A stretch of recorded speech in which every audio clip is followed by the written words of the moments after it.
All right, hey everyone. So this is my trade recap for today. The first trade that I took was actually a loss, so it didn't feel very good because it was the first trade of the week as well. So obviously, starting a week on a loss is not the most fun. But the entire idea started on the 4 hour because I saw that this bullish candle closed weak. Sorry, this bullish candle closed with barely any top wick, and then this next bullish candle of the 4 hour close really weak.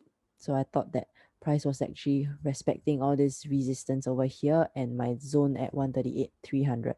So that's why it prompted me to actually go down to the 30-minute and the 1 hour to wait for some kind of resistance to form off the zone. So when this candle actually formed without any top wick, I waited for the next candle to close bearish, and then I also like that the wick had rejected the zone strongly, and then the candle closed bearish below. So when this next candle actually flipped bearish, I took an entry shot with my stop loss above this area.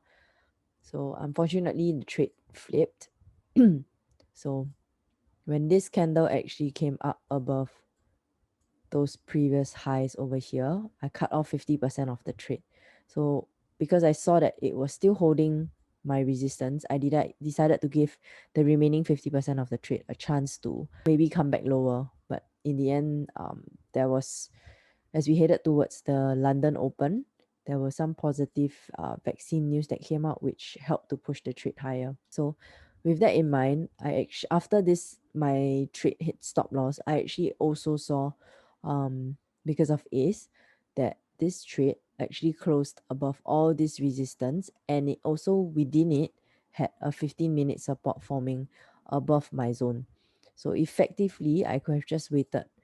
I could have entered when this next candle came down first and flipped bullish with my stop loss below the support, and then taken it up to this 1 hour previous resistance. So this would have been a nice trade for about 30 pips and even higher if we were aiming for the wick, which was around, I think, 800. This would have been a really nice 5R trade during the London Open volume. But I didn't feel super comfortable seeing that this whole area here was a fake out on the 30-minute with just a huge wick. So potentially, yes, the wick could have failed, but I think because of the previous loss, I might have been a little less willing to take a next trade so fast with an immediate opposing bias. So I was just giving myself some time to settle down first before I took another trade. I still held my short bias, and that's how I found the next trade. So I've been working on this lower time frame strategy of mine, mixing a few things that I've known and learned through my previous history regarding all the blocks, supply and demand, support and resistance. So I'm trying to tie them all together to see that if I can actually hit the lower time frames to tighten up the stops. So this was one of those examples of those kind of trades. Haven't been very comfortable calling them out yet because I feel like I haven't really back tested it enough to call them out on the live trades. So this idea started because I saw this big bullish move and I was already anticipating shots at this previous week high. So all I did was I waited on the 5-minute. When price retested this bearish block over here, forming a new resistance, I took the trade short with my stop loss above these previous highs. So I gave it a bit more space because I'm still trying to test to see where exactly is the best areas for the stop loss. So I also wanted to use my 4-hour previous resistance um, as a buffer so that it would protect my stop loss. So on this pullback that happened here, it was quite a deep pullback. So, but I wasn't really worried as I knew that there was some kind of inefficiency that I saw here. So as long as price closed below the inefficiency and below my 5-minute block, it should still continue down to at least this bullish block over here. What I could have done better was instead of just pushing my stop loss to break even at this tap, since this bearish candle had not closed with the bottom wick, I could have closed half here because so far GJ has not been moving for as big a move as I would like. So I was being a bit maybe a bit more over optimistic in aiming for 138,300. I think I should have been a bit more prudent with my stop loss here. Sorry, with my take profit here.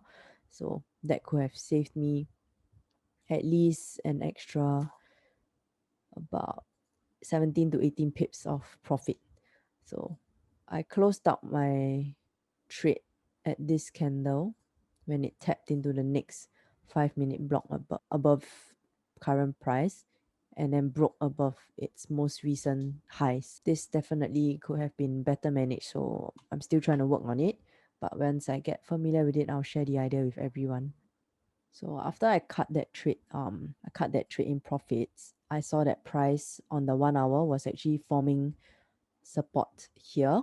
So of this previous 1 hour zone, which was actually the previous highs and previous support and resistance, and then now became support again. So I was watching this next candle to actually flip bullish after testing the previous support here and the zone. So when it flipped bullish, I took my entry with my stop loss below the bodies, since this was a 1 hour candle and I also had my zone as a buffer. I took 80% out of the trade here, since this was a clean move up and then there was nothing much on the left anymore except the wick. So I just grabbed 80% here, and then my next TP would have been 139,100, which was this area of free traffic in this area here. So I was aiming for this clean move up here, but price unfortunately got my stop loss when I was trailing it below the 1 hour candle that closed bearish. So overall, not too bad. Still ended with about maybe 11 to 12 pips of profit on this trade. So if you like this kind of content, give a like on the post or the IGTV, and then I'll know that I should keep producing videos like this. So if you like a bigger version, it will also be posted on my YouTube channel as well. Right? So safe trading. Then I'll see everybody tomorrow.